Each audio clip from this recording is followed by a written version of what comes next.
Hi everyone, I'm running a chain, and I just finished watching Visions, the new series by Star Wars that's full anime. This is my spoiler review, which I'll do my best not to give out too much, but to express how I felt about this show. I dug it. It felt fresh.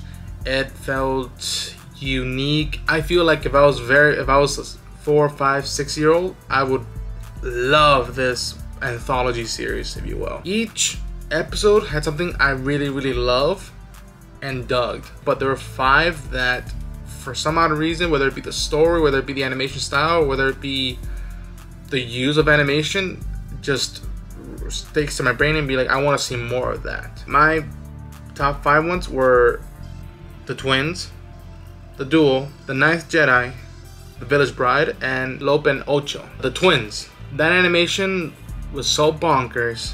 I had to like wipe my eyes off a little bit because I'm like, this is crazy and so creative. I don't know how long it would take them to make them.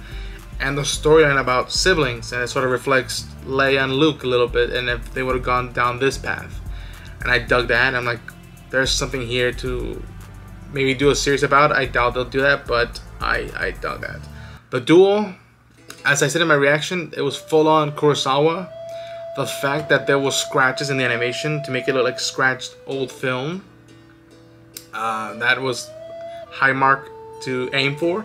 And the story of 2 Siths, or 2 people that have practiced the Sith code, and they're both on opposing sides. One to conquer with an iron fist this village and take their resources, and one who's just passing through and decides to defend this village.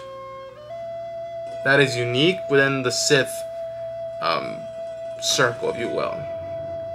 The Ninth Jedi, I could imagine people being that's their favorite. I love it just because it was all about looks can deceive you. That if someone looks sinister, are they sinister? And if someone looks good, are they really good?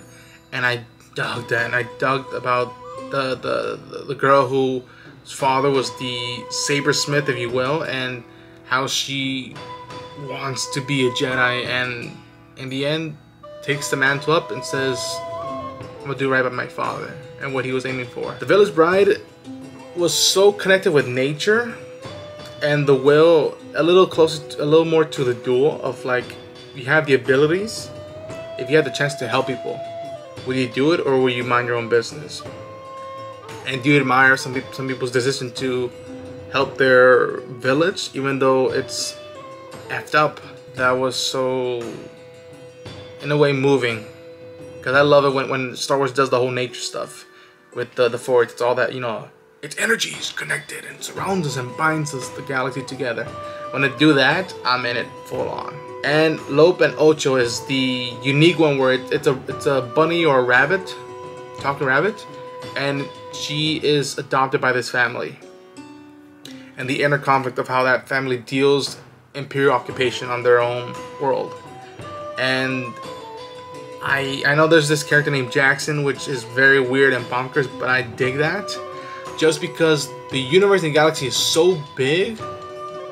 I could, if the theme, the elements are relatable, no matter how obscure the characters and the plot might be, I'm with it. I love the Guardians of the Galaxy movies. James Gunn made me love and connect with a talking raccoon and a talking tree. They did that with Lope and Ocho, and I found it so beautiful. I'm like, oh, this is... They were the Lope, Ocho, and Akira were the last 2 episodes, and they ended it very depressingly in a storyline way. But those were my top 5, and I tip my hat off and applaud to all the animators, the people who made the music in this series. The animation across the board was just so good. I highly recommend it. Go seek it out. It's another entry into Star Wars. That's the great thing about Star Wars and sci-fi and fantasy. There are so many ways you can go with it. And again, as I say, the Star Wars Galaxy/Universe is big. If you like the review, subscribe to the channel. Let's grow it out. Like the video, and I'll see you in the next video.